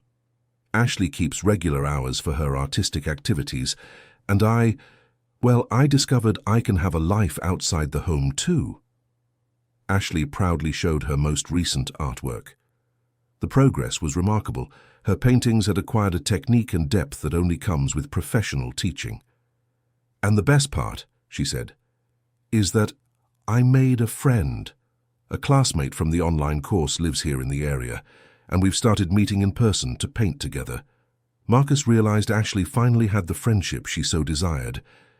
And how does Elizabeth feel about that? At first I was nervous, admitted Elizabeth, but Madison is a very polite and responsible young woman, and they always meet here at the house so I can feel at ease. Rebecca added, what impresses me most is how my mother transformed when she started helping other families.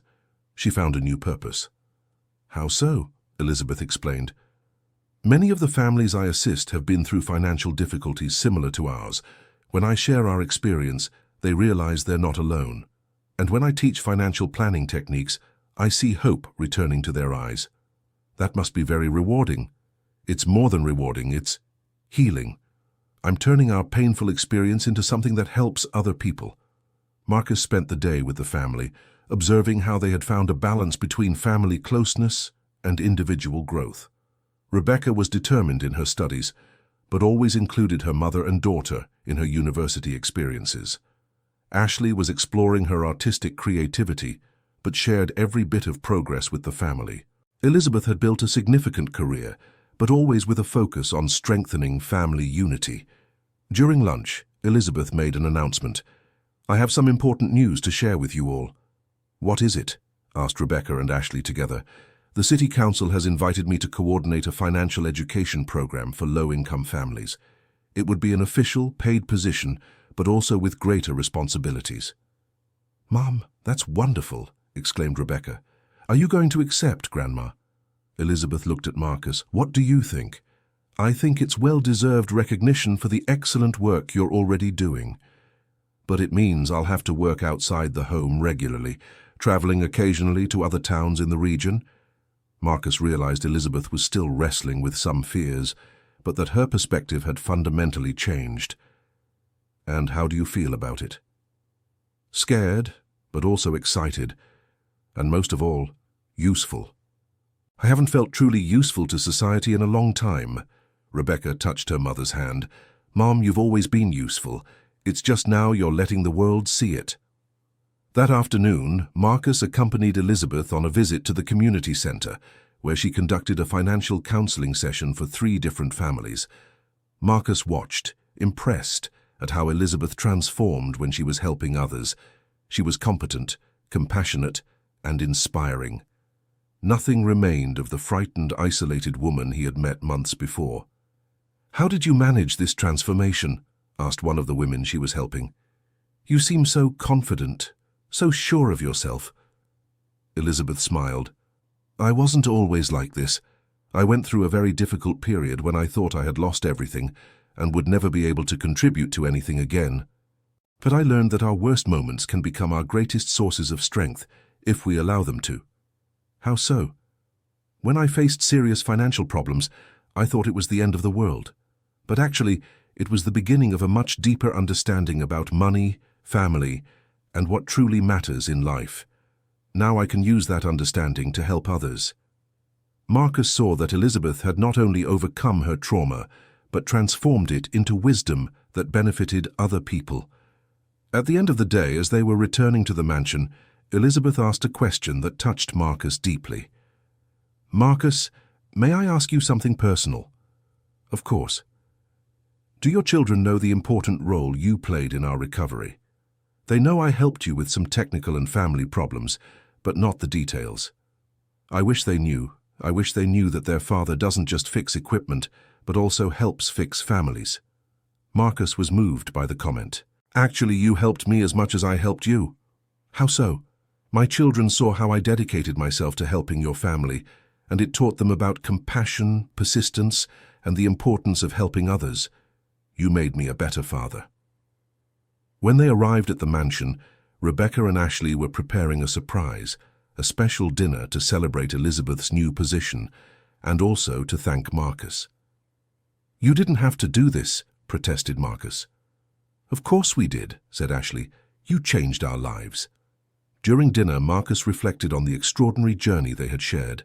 A family that had isolated itself out of fear had become more connected, stronger, and more useful to its community than ever before. "You know," Elizabeth said at one point, "sometimes I think the storm that brought Marcus to us was the best thing that could have happened." "Why?" asked Rebecca. "Because it forced us to confront our fears and discover we were stronger than we imagined." Marcus recognized the profound wisdom in Elizabeth's words. "And now? What are the plans for the future?" Rebecca answered first. "I'm going to finish my degree and become a teacher. I already have internship offers from schools in the region." Ashley went next. "I want to graduate in visual arts and maybe one day open an art school here in the region, for young people like me who have talent but need opportunities." Elizabeth concluded, and I will continue helping families through the city's program. Maybe I'll even write a book about financial and emotional recovery after business crises." Marcus smiled. "Those are wonderful plans, and all connected to helping other people." "We learned that from you," said Elizabeth, "that our personal fulfillment is greater when it's connected to the good of others." After dinner, Marcus prepared to leave, but this time he knew he wasn't saying goodbye to an isolated and frightened family. He was saying goodbye to 3 strong, independent, yet united women who had transformed their difficulties into a source of strength and service. Dear listener, if you are enjoying the story, please take a moment to like and especially subscribe to the channel. It helps us a lot as we're just starting out. Now continuing. 6 months later, Marcus received a special invitation. Elizabeth was being honored by the city for her work with families in financial difficulty, and she wanted Marcus and his children to be present at the ceremony. Marcus arrived at the event with Emily, Nathan, and Olivia, who would finally meet the family they had heard so much about. The hall was full of families Elizabeth had helped, local authorities, and members of the press. "Dad, is that Mrs. Elizabeth?" asked Olivia, pointing to an elegant woman on stage. "Yes, sweetheart. She looks so happy." Marcus smiled. Olivia, even at 10 years old, had grasped Elizabeth's essential transformation. When Elizabeth stepped onto the podium to receive the honor, her speech was simple but powerful. "This award is not mine. It belongs to all the families who had the courage to seek help, to all the people who allowed me to share their stories, and especially to my family, who taught me that isolation is not protection, but rather that true love is giving the people we love the tools to fly on their own." Marcus saw Rebecca and Ashley in the front row, beaming with pride for their matriarch. "But most of all," Elizabeth continued, "I want to dedicate this award to a telecommunications technician who entered our home during a storm and taught us that sometimes the right person appears at the right time, not to solve our problems, but to show us that we ourselves are capable of solving them." Marcus was moved to realize Elizabeth was honoring him publicly. After the ceremony, the 2 families gathered for a special dinner. Marcus could observe how his children interacted naturally with Rebecca, Ashley, and Elizabeth, as if they were one big extended family. "Mr. Marcus," said Ashley, now a confident young artist, "can I show your children my studio? We transformed one of the mansion's rooms into an art space." "Of course." While the young people explored the house, Marcus, Elizabeth, and Rebecca talked in the garden, which was now blooming and well kept. "How does it feel being a public figure again?" asked Marcus. "Surprisingly good," replied Elizabeth. "I discovered that the difference between positive and negative exposure lies in how we position ourselves. When I was trying to hide, any attention seemed threatening. Now that I'm offering something useful, the attention is welcome." Rebecca added, "And the most important thing is that our family is closer than ever." Paradoxically, when we stopped isolating ourselves from the world, we grew closer to each other. How so? When each of us has our own activities and achievements, we have more interesting things to share when we're together. Before, we lived in each other's worlds out of a lack of options. Now we choose to be together because we enrich each other. Marcus recognized the profound wisdom in Rebecca's observation. As the evening was winding down, Elizabeth made a proposal that surprised Marcus. "Marcus, now that your company is growing and you need more technicians, have you ever thought about offering training for young people in the region?" "It's an interesting idea, but I don't have the structure for it." "What if you did? I have a proposal. How about we use part of the mansion as a technical training center? We would have space, equipment, and you could teach your skills to a new generation." Marcus was intrigued. Would it be a social partnership? "Exactly. You provide the technical knowledge, we provide the space and logistical support. Young people in the region would have access to quality vocational training." Rebecca supported the idea enthusiastically. "It would be perfect.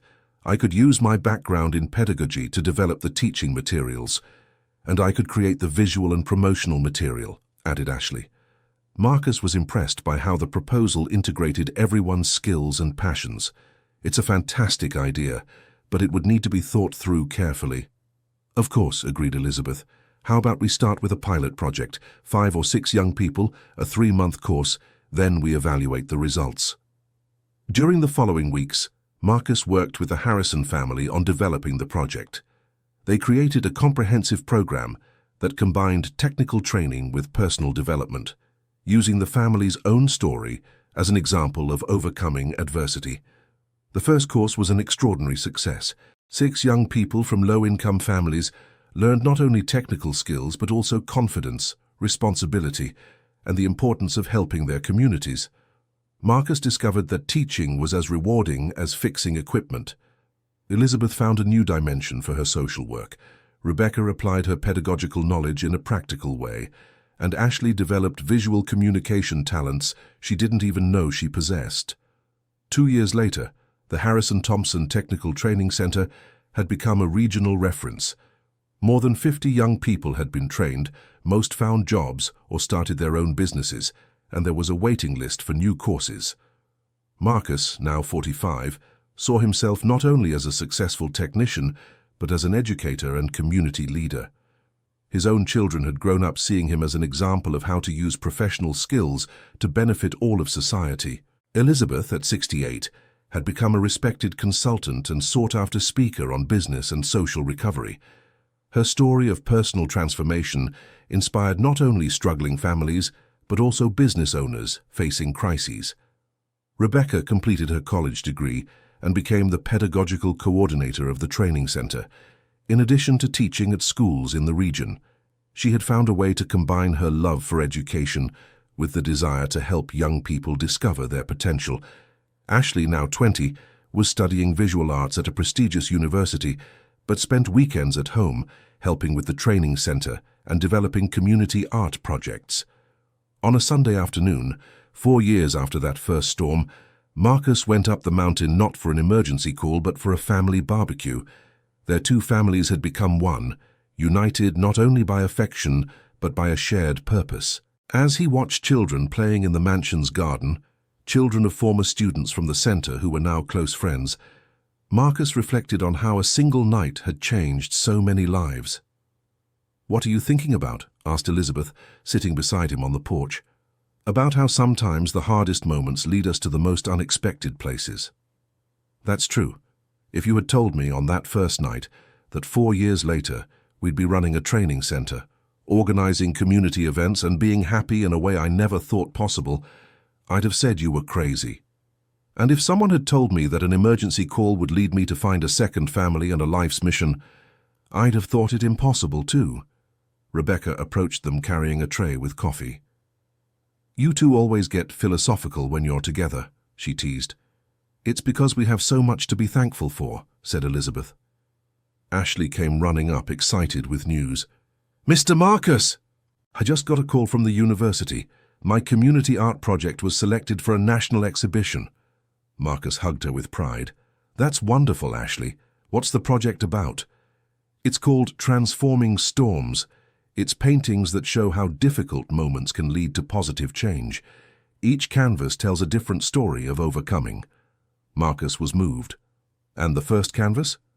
"It's about a technician who climbs a mountain during a storm and finds a family that needs to be reconnected with itself."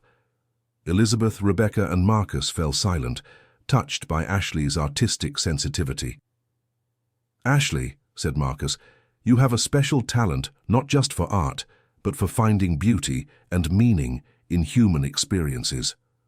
I learned that by watching our family. I learned that there are no bad endings, only stories that haven't finished yet." In that moment, as the sun set over the Blue Ridge Mountains, Marcus knew the young woman was right. His story with the Harrison family had begun with a storm, but it had transformed into something far more beautiful and lasting than any of them could have imagined. It hadn't just been about fixing communication systems. It had been about reconnecting people with themselves, with their families, and with their community. It had been about transforming fear into courage, isolation into purpose, and pain into wisdom. And most importantly, it had been about discovering that when we help others find their way, we inevitably find our own. End of story. Now tell us what you thought of this story. Do you believe a single person can really transform the life of an entire family? Which part of Marcus and the Harrison family's journey touched your heart the most? Leave your comment with sincere words. We love reading your opinions and experiences. If you have a similar story to share, tell us. Thank you so much for your company on this emotional journey. Don't forget to leave your like and, most importantly, subscribe to the channel so you don't miss other heartwarming stories.